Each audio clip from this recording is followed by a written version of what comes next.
ماشاء اللہ لا حول ولا قوۃ الا باللہ العلی العظیم۔ اعوذ باللہ من الشیطان الرجیم، بسم اللہ الرحمن الرحیم۔ الحمد للہ وکفی والصلاۃ والسلام علی الذین اصطفی، اما بعد فرب اشرح لی صدری ویسر لی امری واحلل عقدۃ من لسانی یفقہوا قولی۔ وعلیکم السلام۔ وقل رب ادخلنی مدخل صدق واخرجنی مخرج صدق واجعل لی من لدنک سلطانا نصیرا۔ بسم اللہ وباللہ وتوکلت علی اللہ۔ قال اللہ تبارک و تعالی، سورۃ القدر، آیت نمبر 1۔ بسم اللہ الرحمن الرحیم۔ انا انزلناہ فی لیلۃ القدر وما ادراک ما لیلۃ القدر، لیلۃ القدر خیر من الف شہر، تنزل الملائکۃ والروح فیہا بإذن ربہم من کل امر، سلام ہی حتی مطلع الفجر۔ صدق اللہ العظیم۔ سورہ القدر تک آپ پہنچے ہیں، اور سورہ القدر کی تلاوت کے حوالے سے پہلے بات کریں گے انشاءاللہ۔ سورہ القدر بہت مہم سورت ہے، اور اس کے فوائد ثواب کے لحاظ سے، وعلیکم السلام، پڑھنے کی بات کر، پڑھنے کے لحاظ سے کہ اس کے جو ثوابات ہیں وہ، اور جو دنیا میں انسان کو مختلف قسم کے فوائد حاصل کرنے کے لیے اس صورت میں جتنے فائدے ہیں شاید اور کسی صورت میں اتنے جامع فائدے نہ ہوں۔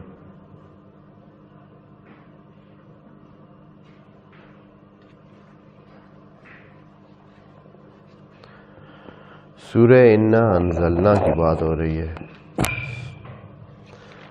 ہمارے پاس بہت سارے مسائل ہیں، ہم انشاءاللہ آج کے اس درس میں ہم پہلے اس کو کوشش کریں گے کہ احاطہ کر لیں، اور اگر کچھ ٹائم ہوا تو اس کے معنی کی طرف جائیں گے انشاءاللہ۔ تو سورہ القدر تلاوت کرنے کے اتنے فوائد لکھے ہوئے ہیں کہ جو کہا جا سکتا ہے کہ بے حساب ہیں۔ جتنی انسانی ضرورتیں ہیں تو مختلف انداز میں اس سورت کی تلاوت سے اور اس کے لکھ کر استعمال کرنے سے، یعنی اپنے پاس رکھنے سے یا اس کا دھلا ہوا پانی پینے سے جو فوائد حاصل ہوتے ہیں وہ بہت زیادہ اور ان گنت ہیں۔ پہلے اس کے ثواب کی بات کر لیتے ہیں کہ اس سورت کو کوئی بندہ اگر تلاوت کرتا ہے، بلند آواز میں تلاوت کرتا ہے، ایسے ہی ہے جیسے کہ بلند آواز میں تلاوت کرے تو ایسے ہے جیسے راہ خدا میں تلوار کے ساتھ اس نے جہاد میں شرکت کی ہو، اتنا ثواب ہے جیسے کہ کسی مجاہد کو جہاد کا ثواب ملتا ہے۔ تو اس سورت کے پڑھنے سے وہ ثواب اس بندے کو مل سکتا ہے۔ البتہ جب یہ باتیں کرتے ہیں نا اس طرح کی، تو حتماً یہ چیز ضرور نظر میں رکھیں کہ اس بندے کو جس کو یہ ثواب اتنا ملتا ہے تو اس کے پاس ثواب کا ظرف بھی ہو اور وہ ثواب والے سلسلے جو ہے وہ اس کو لینے کے لیے اس کے کردار میں گنجائش ہو. ایسے نہ ہو کہ ادھر سے پہلے ہی اس نے بہت سارے دوسرے گناہ کے یقیناً اس کا ثواب کم ہو جاتا ہے. جس کے پاس لینے کی گنجائش نہیں ہے چاہے دینے والا دینے کے لیے تیار ہو لیکن آگے اگر ظرف نہیں ہے تو وہ نہیں ملے گی. وعلیکم السلام. یعنی وہ حاصل نہیں کر سکے گا. اگر دل میں اس سورت کو کوئی پڑھے، دل میں سورت کو پڑھے تو ایسے ہے جیسے اللہ کی راہ میں کوئی ذبح ہو جائے اور اپنے خون میں تڑپ کر خدا کے سامنے پیش ہو. اتنا ثواب ہے اگر دل میں سورہ انا انزلنا پڑھی. گھر میں اگر برکت حاصل کرنی ہے، گھر میں یقینی برکت حاصل کرنی ہے، صحت حاصل کرنی ہے، شفا پانی ہے، مشکلات دور کرنی ہے، رزق بڑھانا ہے، مصیبتیں کم کرنی ہیں، مصائب کم کرنے ہیں، تو اس کا طریقہ یہ ہے کہ شب قدر جس کی بات میں ہم بات کریں گے، شب قدر جو کہ رمضان میں ماہ رمضان کی ایک رات ہے،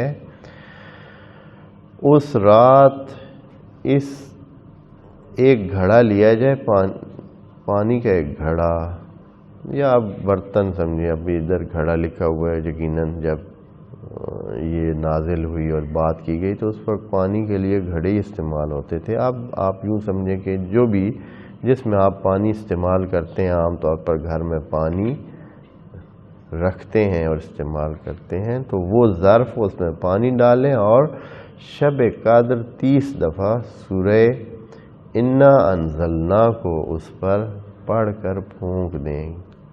انا انزلنا 30 مرتبہ اس پر پھونک دیں.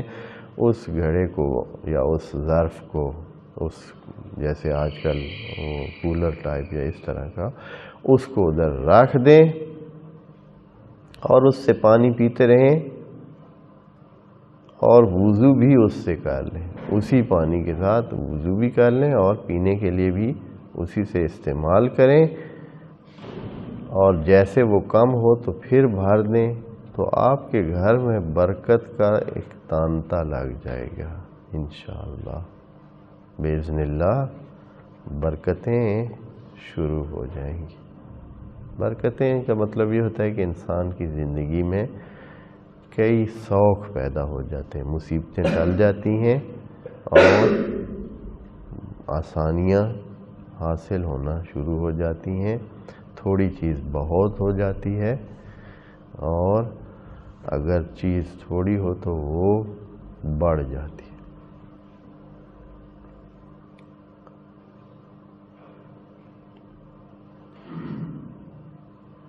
ایک اور جو اس کا فائدہ ہے، سورہ انا انزلنا کی بات ہو رہی ہے.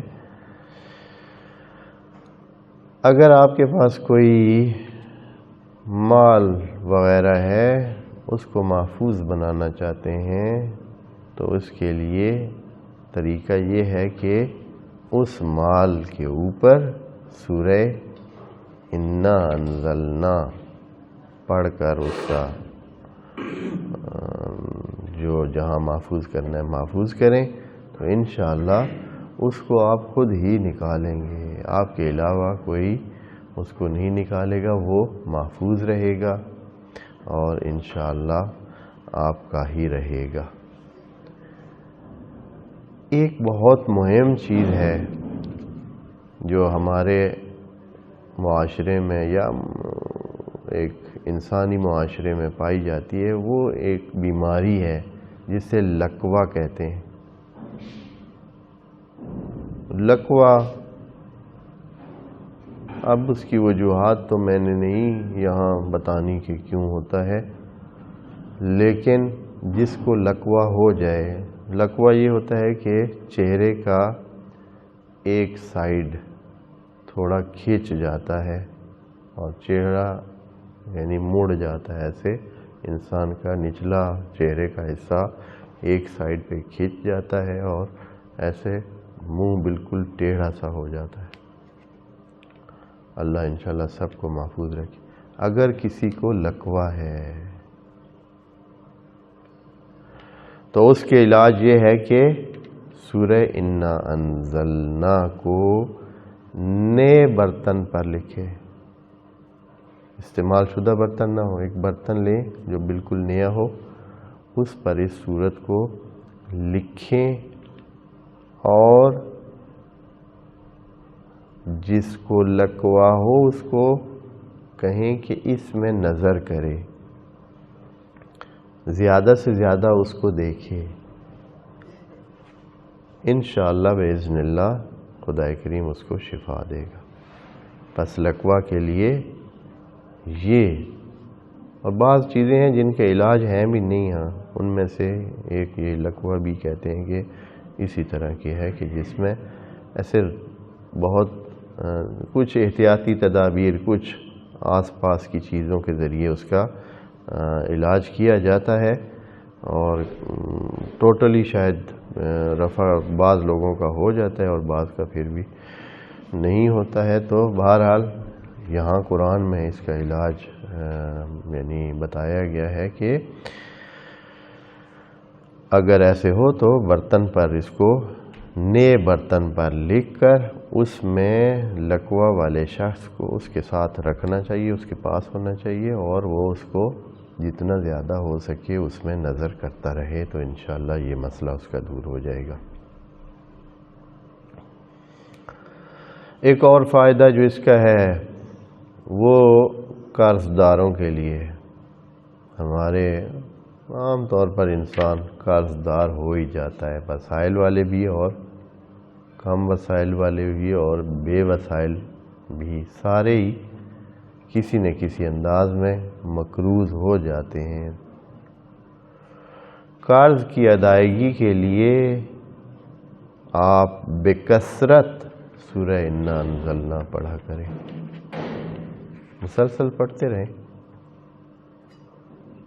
یہ نہیں کہ ابھی پڑھیے دن کو تو دیکھنے لگ جائیں کہ اب کس وقت ادا ہوتا ہے، پڑھتے رہیں، انشاءاللہ خدا کریم آپ کے قرض کو، بس یہ ہے کہ انسان جس طرح دنیاوی کام بڑے دھیان سے کرتا ہے نا اور ڈٹ کے کرتا ہے اپنی دنیاوی مشکل کو رفع کرنے کے لیے، یہ والے کام کرتا نہیں ہے، اس لیے اکثر ناکامیاں رہتی ہیں۔ اگر کوئی پکا ارادہ کر لے کہ میں نے اپنا قرض ادا کرنا ہے اور اس کا راستہ سورہ انا انزلنا کو بکثرت پڑھنا ہے اور شروع کر دے اور حتماً کم ہی ٹائم میں اس کا یہ سلسلہ حل ہو جائے گا۔ اگلی چیز جو کہ عام طور پر ہم سب انسان اس کے بارے میں بڑے ہی خواہش مند ہوتے ہیں، سب انسانوں میں یا کم از کم اکثریت میں یہ چیز ہے، وسعت رزق کو بڑا چاہتے ہیں، رزق سب کو چاہیے، ہاں جی، یہ ایک ایسی چیز ہے جس کے لیے ہر بندہ جو ہے وہ خواہش مند ہے۔ تو وسعت رزق کے لیے سورۃ انا انزلنا مجرب چیز ہے، یہ پڑھتے رہیں اور اسی نیت سے بتائیے، آپ دوستوں کو بتا دو، اب اتنی چیزیں جو بتا دیں تو وہ ساری چیزیں تو ہر بندے کو نہیں ہوتی ہیں، مثلا خدا نخواستہ کسی کو کوئی وہ بیماری نہیں ہے، وہ مشکل نہیں ہے جس کے لیے ہم پہلے بتا چکے ہیں، تو اب وہ یہ نہیں کہ اس کے پڑھنے سے اب اس کو پھر وہ نہیں، جس نیت سے جو پڑھے گا، جس نیت سے جو اس سورت کو پڑھے گا وہ والا مسئلہ اس کا حل ہوگا۔ تو اگر کسی کو وسعت رزق کی خواہش ہے تو وہ سورہ انا انزلنا کی تلاوت کرے، انشاءاللہ اس کے رزق میں باذن اللہ اضافہ ہوگا۔ اگلی چیز جو ہے وہ یہ ہے کہ بعض اوقات انسان کو سوتے ہوئے ڈر لگتا ہے، نئی جگہ پہ گیا ہے یا کسی ایسی جگہ پہ ہے یا دشمنوں کا خطرہ ہے، اور اسے ڈر ہے کہ اگر وہ سو جائے تو ممکن ہے کہ خطرات جو سر پہ منڈلا رہے ہیں وہ آ جائیں، اور جیسے کہ بعض اوقات بے امنی اتنی ہو جاتی ہے کہ چوروں کا، ڈاکوؤں کا خطرہ ہو جاتا ہے، اور گاؤں میں، شہر میں لوگ رات جاگتے رہتے ہیں اس وجہ سے کہ کل محلے میں فلاں گھر آئے تھے، فلاں کا یہ ہو گیا، اس گھر میں نقصان ہو گیا، ادھر نقصان ہو گیا ہے، اور نیند ہی نہیں آتی ہے اس وجہ سے، یعنی بے امنی کی وجہ سے یا خوف اور ڈر کی وجہ سے۔ تو اس کا علاج یہ ہے کہ آپ 11 مرتبہ سورہ انا انزلنا کی تلاوت اسی نیت سے کر لیں اور بے دھڑک ہو کر سو جائیں، انشاءاللہ محفوظ رہیں گے۔ ایک اور مسئلہ جو کہ پیش آتا ہے انسانوں کو، وہ یہ ہے کہ انسان جاتے ہیں کسی صاحب قدرت کے پاس، یعنی کسی حاکم کے پاس، کسی افسر کے پاس، جس کے پاس اختیارات ہوتے ہیں، اثر ہوتا ہے، اور یہ ہوتا ہے کہ وہ بات سنے گا یا نہیں، یا یہ ہے کہ ویسے ہی بعض اوقات یہ جو حاکم ہوتے ہیں ویسے ہی عوام کو اپنے اس میں رکھنے کے لیے ان کو تنگ کرتے رہتے ہیں۔ ابھی کم ہو گیا ہے جب سے تھوڑی سی ایسے انسانوں کی تعلیم بڑھی ہے، تو اب اس طرح نہیں ہے، لیکن پہلے حاکم کی مرضی ہوتی تھی کسی کو جینے دے یا نہ جینے دے۔ تو اس قسم کے حاکم کے پاس اگر آپ جا رہے ہیں اور آپ کو کوئی ڈر خوف ہے تو آپ سورہ انا انزلنا کی تلاوت کرتے جائیں، کریں، اور حاکم کے پاس جائیں گے تو انشاءاللہ وہ آپ کے سامنے مغلوب ہی دکھے گا اور وہ آپ کو انشاءاللہ کوئی ضرر نہیں پہنچائے گا۔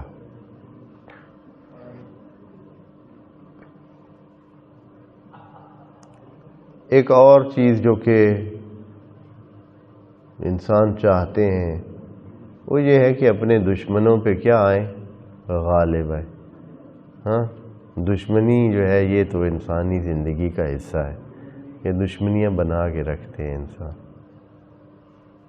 ہاں، فلاں کے ساتھ، فلاں کے ساتھ، اور پھر دشمن تو یہ ہوتا ہے انسان چاہتا ہے کہ اس کا نقصان ہوتا رہے، ہاں، کوئی اس کو چلے نقصان نہ ہو تو کم از کم یہ ہے کہ یہ کامیاب ہونا چاہتا ہے، اپنے مخالف پر کامیاب ہونا چاہتا ہے۔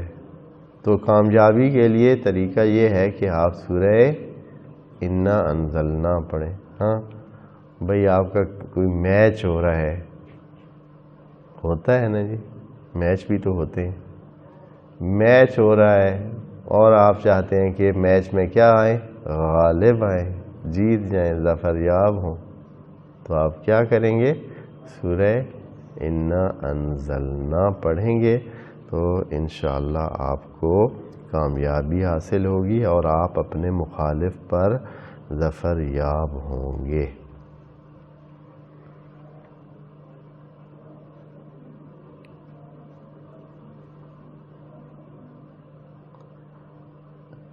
پہلے یہ پڑھ چکے ہیں ادائیگی قرض کے لیے، اس کا جو فائدہ ہے وہ آج کر چکے ہیں، اور پھر دوبارہ لکھا ہوا ہے کہ یہ مجرب ہے کہ اگر قرض کے حوالے سے کسی کو مشکل ہے تو دو چیزیں اکٹھی کر کے جو ہے نا وہ پڑھے، ایک استغفار اور دوسرا سورہ انا انزلنا۔ استغفار کا کہنا، یہ جو استغفر اللہ ربی و اتوب الیہ، اس کا معنی بھی آپ دوستوں کی خدمت میں عرض کیا ہوا ہے۔ استغفار کا معنی صرف گناہوں کی بخشش نہیں ہے، استغفار کا معنی ہے ہر قسم کے نقص کو دور کرنا۔ استغفر اللہ یعنی میں اللہ سے غفران مانگتا ہوں۔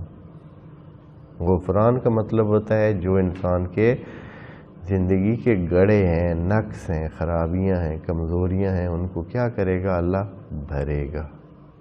اللہ سے چاہتے ہیں کہ ان میں سے ایک گناہ بھی ہے، گناہ بھی کمزوری ہے، خرابی ہے، نقص ہے، تو خدا کریم اس کو بھی ڈھانپے گا، لیکن ساتھ مثلا دوسری جتنے بھی نقص ہیں انسانی زندگی میں، تمام کے لیے استغفر اللہ ایک تیر بے ہدف نسخہ ہے۔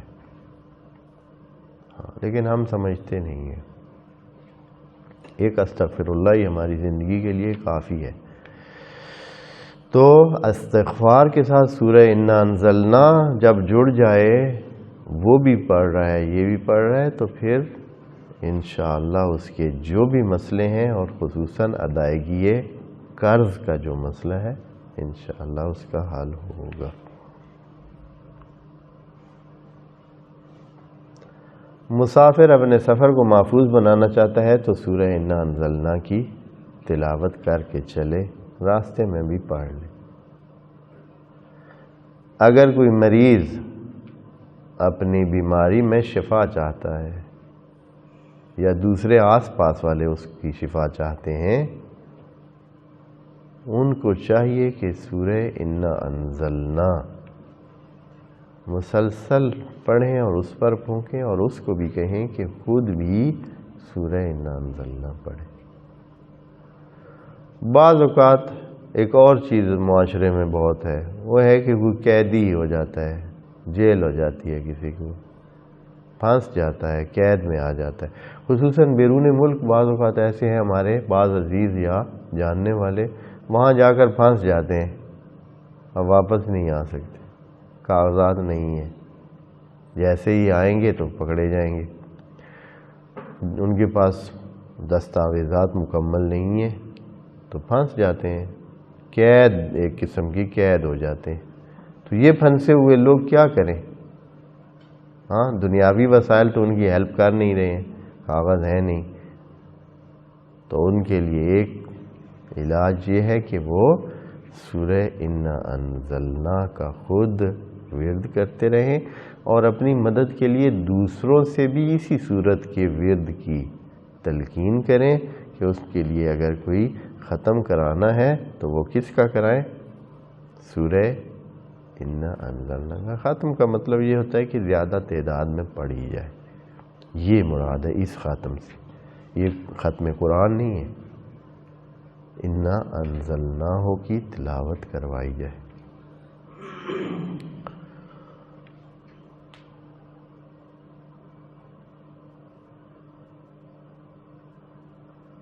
اب اگر کسی کو خدا نخواستہ دل کے حوالے سے تکلیف ہے، دل کی تکلیف بھی ہمارے معاشرے میں بہت ہوتی جا رہی ہے اور عام ہے، دل کی تکلیف کے لیے بھی بتایا گیا ہے کہ بارش کا پانی لے کر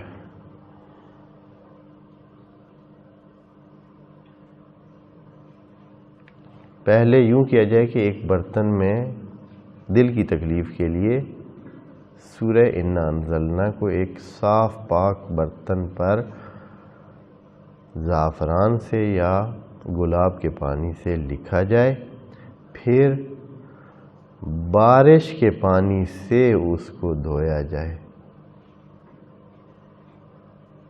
بارش کے پانی سے دھویا جائے، اور وہ جو پانی ہے دھلا یعنی اس سے پھیرا جائے اور اس کو گلایا جائے، اس طرح اس سے پھیر کر بارش کا پانی پلایا جائے اس شخص کو جس کے دل میں تکلیف ہے، انشاءاللہ شفا ہوگا اور باذن اللہ شفا یاب ہوگا۔ ایک بہت دلچسپ چیز ہے یہاں اگر کوئی بندہ خواہش رکھتا ہے کہ رسول خدا کو خواب میں دیکھے، ہے جی، ہو سکتا ہے، ہاں ویسے تو خواب میں کئی لوگ اور چیزیں دیکھنا چاہتے ہیں، لیکن اگر کوئی خواب میں رسول خدا کو دیکھنا چاہتا ہے،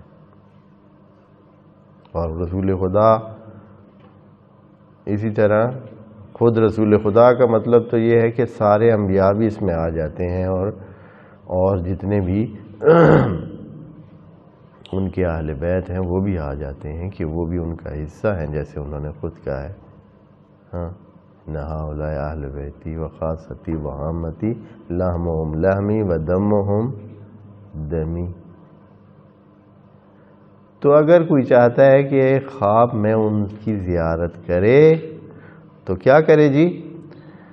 زوال آفتاب کے وقت، زوال آفتاب کب ہوتا ہے جی؟ دن کے 12 کے قریب، سردیوں میں بہت قریب اور گرمیوں میں تھوڑا سا 12 سے اوپر چلا جاتا ہے، 12:30 پونے 1 تک۔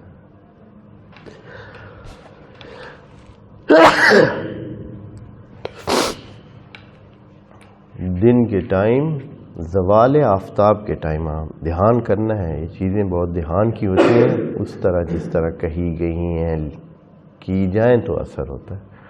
اس ٹائم سورہ انا انزلنا کو 100 مرتبہ پڑھے، اور اس نیت سے پڑھے کہ اس کو رسول خدا کی زیارت ہو منام میں، خواب میں، تو انشاءاللہ اس کو یہ زیارت نصیب ہوگی۔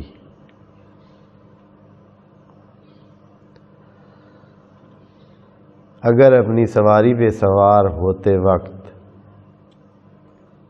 آپ سورہ انا انزلنا پڑھ لیں تو آپ انشاءاللہ باخیریت اور عافیت اپنے سفر کے اختتام تک گھر پہنچیں گے۔ یہ بھی مہم ہے، آج کل کے کتنے مسائل ہوتے ہیں، تو خیر خیریت سے گھر میں پہنچنے کے لیے، سفر کی خیریت کے لیے آپ سورہ انا انزلنا کو پڑھ کر سفر شروع کریں۔ ایک بہت بڑا مسئلہ ہمارے معاشرے کا اولاد نرینہ ہے، ہاں جیسے آپ ہیں، یعنی آپ مسئلہ نہیں ہے، آپ اولاد نرینہ ہیں، تو لوگوں کو خواہش ہے کس چیز کی جی؟ اولاد نرینہ کی۔ تو اگر کسی کو اولاد نرینہ یعنی مذکر اولاد، بیٹا جسے آپ کہیں چاہیے، تو اس کے لیے مجرب کا مطلب یہ ہوتا ہے کہ آزمایا ہوا نسخہ یہ ہے کہ جو شخص اولاد نرینہ چاہتا ہے وہ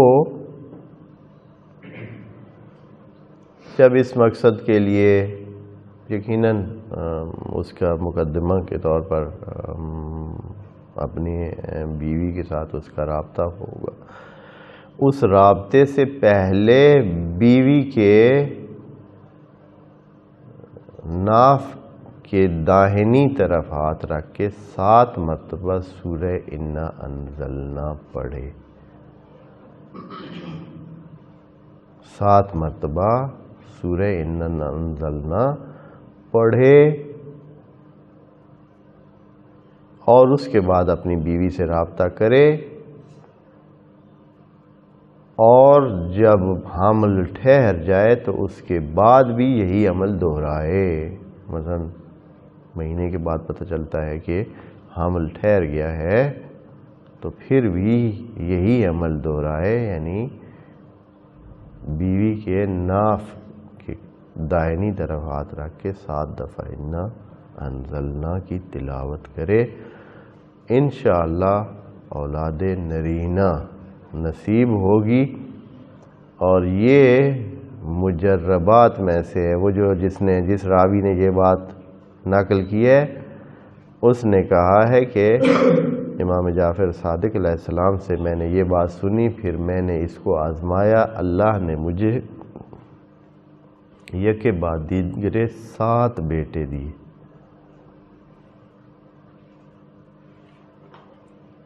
اور پھر کہتے ہیں کہ کسی اور نے بھی، یعنی دوسروں نے بھی جن کو انہوں نے بتایا، انہوں نے بھی یہ عمل کیا اور ان کے بھی ہاں اولاد نرینہ حاصل ہوئی۔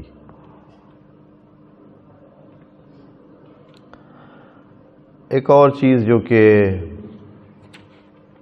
اگر کوئی عمل کرے اور چاہے، تو پہلے بھی ایک دوسری صورت کے حوالے سے ہم یہ بات کر چکے، اگر بچے کی ولادت میں مشکلات پیش آ رہی ہیں، جیسے کہ کبھی کبھار یہ ہوتا ہے پیچیدگیاں ہوتی ہیں خواتین کے بچے کی ولادت کے وقت، تو ان پیچیدگیوں کو رفع کرنے کے لیے، آسانی پیدا کرنے کے لیے ولادت میں، اس کا طریقہ یہ ہے کہ سورہ انا انزلنا کو پانی میں گھلا کر یا پانی پر پڑھ کر، پانی کا گلاس یا کوئی چیز لے لیں، اس پر سورہ انا انزلنا پڑھے اور پھر اس خاتون کو پلا دے، انشاءاللہ آسانی ہوگی۔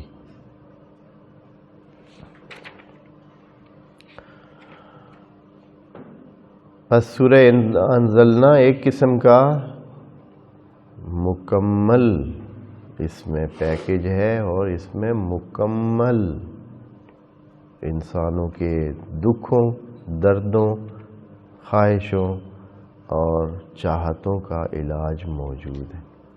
جو چاہتا ہے اس نیت سے پڑھے، خدا کریم اس کی وہ عام طور پر جو انسانوں کی ضروریات اور خواہشات اور مسائل ہیں وہ تو انہوں نے ذکر کر دیے، کیونکہ حتم وہ بھی کوئی بھی مریض ہو، ایک تو خاص طور پر درد دل کے لیے ہم نے ذکر کیا، لیکن کوئی بھی مریض ہے، کسی بھی مرض میں مبتلا ہے، کسی بھی بیماری میں مبتلا ہے، وہ بندہ بھی اگر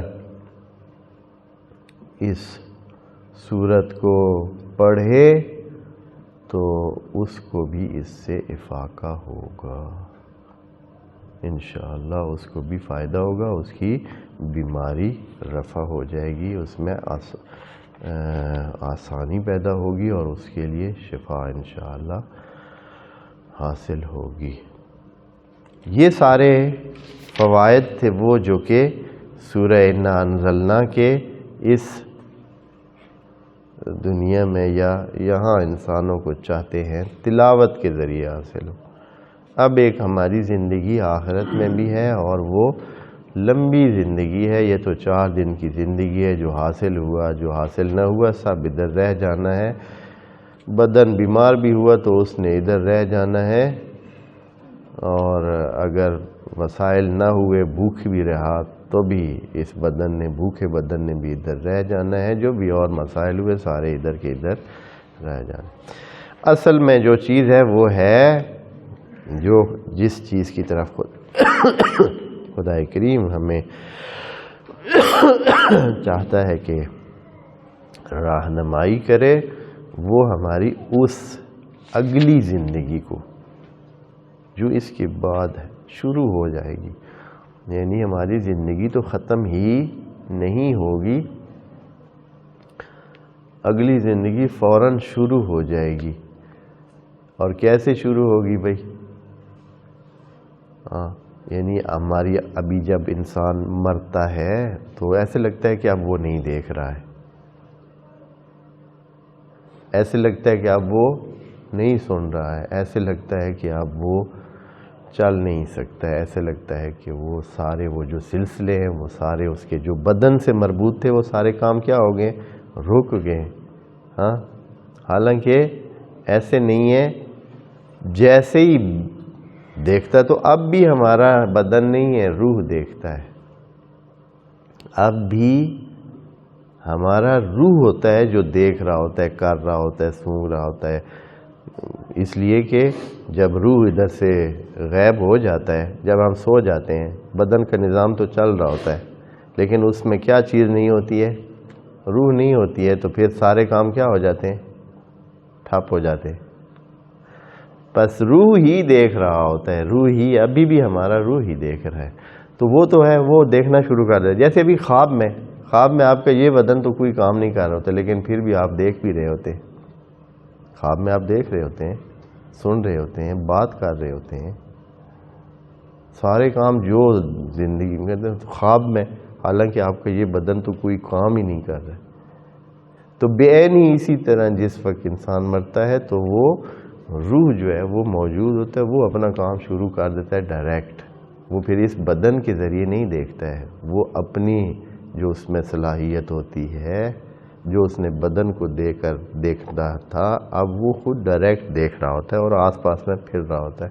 بہرحال تو زندگی اس طرح چلتی رہتی ہے اور آگے چلی جاتی ہے. بدن یہاں رہ جاتا ہے. اس کو بہتر بنانے کے لیے خدا کریم نے یہ ہمیں راستہ بتایا ہے کہ یہ سمجھیں، حقیقت کی کتاب کو سمجھیں. سورہ انا انزلنا معنوی لحاظ سے بھی بہت بہت بہت قیمتی ایک چیز ہے. آج اس کو ہم تھوڑا سا ایسے شروع کرتے ہیں اس کی بات، پھر آگے انشاءاللہ اس کی جو باقی بات ہے انشاءاللہ اگلے اس میں عرض کریں گے. انا انزلناہ فی لیلۃ قدر، ہم نے نازل کیا ہے. ہو کی ضمیر قرآن کی طرف پلٹتی ہے اور پلٹاتے ہیں سارے، کہ ہم نے نازل کیا ہے اس کو لیلۃ القدر میں. یہ جو انزلنا ہے اس کے حوالے سے پہلے بھی بات کی ہے، دوبارہ عرض کر دیتے ہیں. سمجھ کی بات ہے. ابھی تک یا زیادہ تر مفسرین کا یہی قول ہے کہ انزلنا یعنی اتارنا، یعنی کسی بلندی پہ کوئی چیز موجود تھی، اس کو کیا کرتے ہیں؟ نیچے لے آتے ہیں. ایک بلندی پہ کوئی چیز موجود ہے اور اس کو نیچے لے آنا، یہ تنزیل کا یا انزال کا مطلب لیا جاتا ہے. کہ قرآن پہلے کدھر تھا؟ اوپر تھا، خدا کے پاس تھا، یا اوپر تھا، پھر اس کو کدھر لایا گیا ہے؟ نیچے لایا گیا. انزلنا کا معنی تو یہی کیا جاتا ہے. جبکہ اگر ہم توجہ کریں، یہ ہمارے اس عقیدتی بحث اور جو سائنسی حقیقت یا بیرونی حقیقت ہے، جو اس کے ساتھ اس کا تطابق آسان نہیں ہے. اگر تو خدا کے پاس سے آیا ہے پیغام تو بھی مسئلہ ہے کہ خدا آیا اوپر ہے کہ کوئی چیز اس سے لے کر نیچے لائی گئی ہے. پھر اس کا مطلب ہے کہ ہم یہ مانتے ہیں کہ بھائی خدا کدھر ہے؟ اوپر ہے. یعنی کوئی، یہ تو مکان کی بات ہوئی. پھر اس کا مطلب تو یہ ہے کہ خدا کسی خاص جگہ پر اوپر موجود ہے. حالانکہ ہم اس بات کے قائل ہیں، سارے مسلمین اس بات کے قائل ہیں کہ خدا مکان سے برتر ہے. شاید کچھ ہیں مسلمین جو خدا کی جسمانیت کے قائل ہیں. جب جسم ہوگا تو مکان حتماً ہوگا. چونکہ یہ جسمانیت کے ہی قائل نہیں ہے، جسم سے ماورا وجود ہے خدا کا، بالاتر ہے، وہ ہر جگہ ہے۔ اور اس کے اگر سمجھنا ہے آپ نے خدا کو سمجھنے کے لیے کہ کیسے ہے خدا، کس طرح کا وجود ہے بھی نہیں ہے، تو اپنے روح کی مثال لے لے سمجھنے کے لیے۔ خدا نے ہمیں یہ دیا ہی اسی لیے کہ ہمارا روح ہمارے اندر ہے، فل بدن میں ہے، ہر جگہ ہے، لیکن آپ ڈھونڈیں تو ملے گا بالکل بھی نہیں، دکھے گا نہیں، پایا نہیں جائے گا۔ آپ کہیں کہ بھائی چلے انگلی کو کاٹ کر دیکھ لیتے ہیں، یا انگلی کے حصے میں ہوگا، ہے بھی اور ہمیں نہیں لے، بس ہر جگہ ہے، ہر جگہ ہے، موجود ہے، آپ اسے ڈھونڈ بھی نہیں سکتے ہیں۔ سارے ڈاکٹر بدن کا ٹکڑے ٹکڑے کر دیں اور روح کو ڈھونڈنے کی کوشش کریں تو ان کو ملے گا۔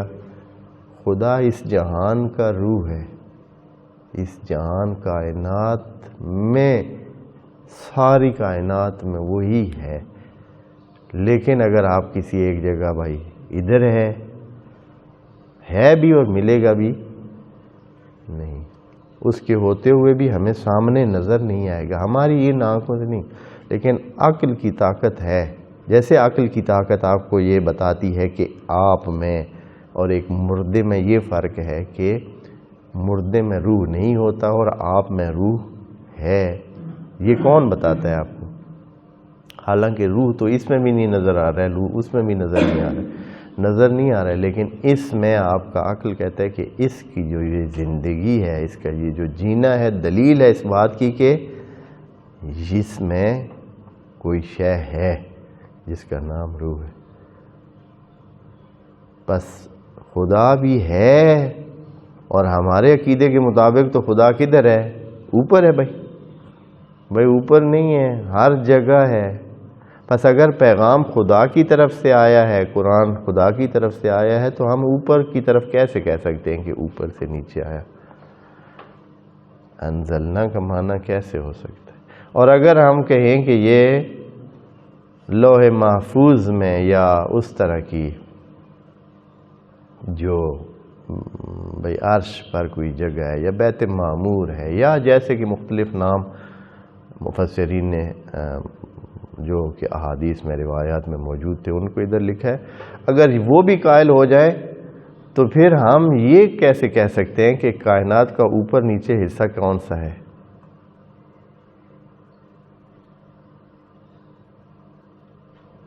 ہماری دنیا یا ہماری زمین تو درمیان میں تیر رہی ہے، اس کے آس پاس میں کیا ہے؟ اربوں خربوں کلومیٹر تک کائنات ہے۔ ہمیں کیا پتا کہ ہمارا اوپر والا حصہ کون سا ہے اور ہم سے نیچے کون ہے؟ اصلا نہ کوئی نیچے ہے نہ کوئی اوپر، ہر طرف کیا ہے؟ کائنات ہی کائنات ہے۔ اور پھر ہم کبھی ہماری زمین تو کیا کر رہی ہے؟ پھر رہی ہے، ہمارا کبھی اوپر یہ ہوتا ہے، کبھی یہ ہوتا ہے، کبھی یہ ہوتا ہے۔ جیسے جیسے زمین پھرتی جاتی ہے ہمارا اوپر والا حصہ کیا ہوتا رہتا ہے؟ تبدیل ہوتا رہتا ہے۔ تو ہم کیسے کہہ سکتے ہیں کہ اوپر سے کوئی چیز نیچے آئی ہے؟ ہو سکتا ہے کہ وہ اگر کوئی خاص جگہ ہو بھی تو وہ کسی وقت نیچے ہوگی، تو ہاں اس وقت اگر قرآن آئے تو وہ اس کو تو اوپر آنا چاہیے ہماری طرف۔ بات تھوڑی سمجھنے کی، ہاں تھوڑی سی ایسے ذہن کو چلانے کی بات ہے۔ ذہن کو موٹا رکھیں گے تو بات کی جگہ کی گنجائش نہیں بنے گی۔ یہاں ذہن کو بڑا باریک سا اور بڑا پتلا سا کر کے، باریک بینی جسے کہتے ہیں، سوچنے کی بات ہے۔ جو بات ابھی میں نے کی اس کو ویسے بھی سوچیں، علاوہ اس کے کہ تفسیر میں آپ کو کام دے رہی ہے یا نہیں، کہ کائنات کس قسم کا وجود ہے، کائنات کا جو پورا وجود ہے وہ کس قسم کا ہے۔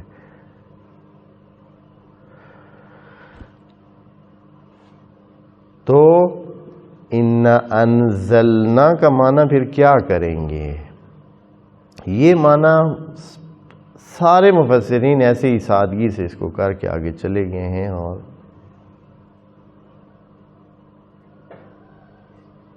اسی طرح ہی ہو رہا ہے۔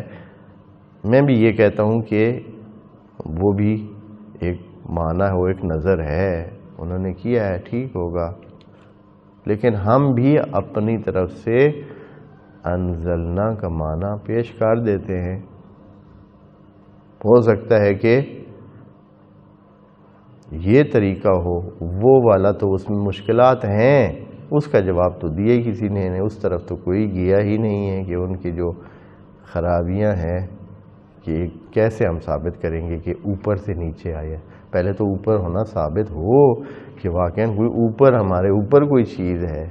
اگر خدا ہے تو وہ ہر جگہ ہے، اگر کوئی اور جیسے عرش ہے یا لوح محفوظ ہے یا بیت معمور ہے یا کوئی اس قسم کی جگہ ہے تو اس کا اوپر ہونا ثابت کیسے ہو کہ وہ اوپر ہے، جبکہ ہم کیا کر رہے ہیں؟